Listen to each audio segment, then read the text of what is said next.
Hey fellow RVers, Hanner RV here, coming to you with an emergency help video just in case a cold snap's coming and you forgot to winterize your trailer.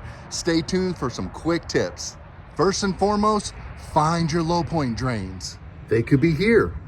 They could be directly below or underneath right here. Make sure they are in the open position, or that you take the caps off. And depending on what kind of trailer you have, there could be more than one, so look closely.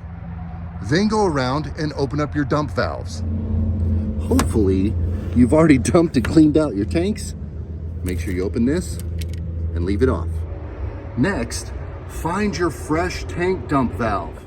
It'll look something like this. Just give it a good pull. Next, we're gonna open up our water heaters. For our regular water heaters, make sure that the anode rod is open and the tank is completely empty. For our tankless style water heaters, open up this valve right here. Next step, I want you to go through your trailer and open up all your faucets, showers, everything.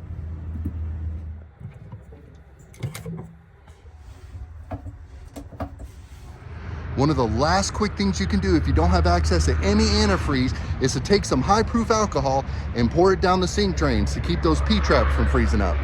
If you like this video, do me a favor, like and subscribe below so we can keep giving you good content. And from here at Hanner RV, happy camping.